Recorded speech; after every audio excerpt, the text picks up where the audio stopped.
Дүйнөдөгү эң жөнөкөй, бирок таң калыштуу 7 керемет тууралуу билгиңиз келеби? Анда видеобузду аягына чейин көрүңүз. Биз бүгүн ошол 7 керемет тууралуу баяндайбыз. Ассалому алейкум, саламатсыздарбы, урматтуу YouTube көрөрмандары?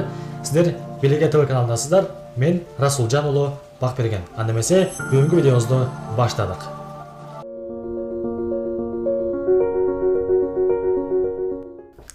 Күндөрдүн биринде мектепте Дүйнөнүн 7 керемети аттуу темада сабак өтүлүп жатты. Ар бир окуучуга өзүнүн көз карашы боюнча Дүйнөнүн 7 кереметин жазуу тапшырмасы берилди. Мугалим дептерлерди жыйнап баштаганда бир кыздын алегече тапшырманы бүтө электигин байкады. Мугалим ага жардам керек эмеспи деп сурады. Окуучу кыз жооп берди. Ооба, мен кайсыларды тандоону көп ойлондум.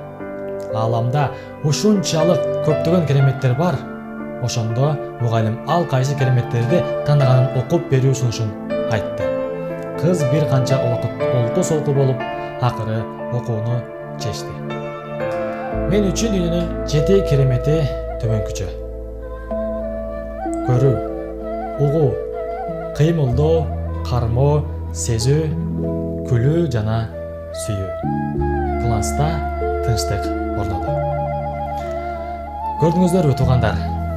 Чындыгында эле биздин төмөндөгү айтып өткөн нерселерибиз эң керемет нерселерибиз. Кимдир бирөөлөр ушул кереметтерге муктаж.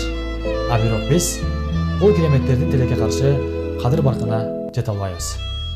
Достор, андан достор, эч качан биз бай экенибизди унутпайлык. Биздин ар бир угуу көрүү сезимдерибиз эң биринчи ден соолугубуз, биздин түгөнгүс байлыгыбыз. Керек болсо эң миллиондогон акчанын, эң көп акчанын ээси болгон Стив Джобс дагы өлөр алдында бул акчалары мен үчүн эч кандай пайда алып келе алган жок. Жашоого, жашап калыш үчүн деп айткан. Эгерде сиздин байлыгыңыз болсо дагы сизге жашоого мүмкүнчүлүк түзүп бере албайт. Сиздер менен Белеге ТВ каналында мен Расулжан уулу Бакберген болдум. Кийинки өлкөдөн көрүшкөнчө достор, сак аман туруңуздар.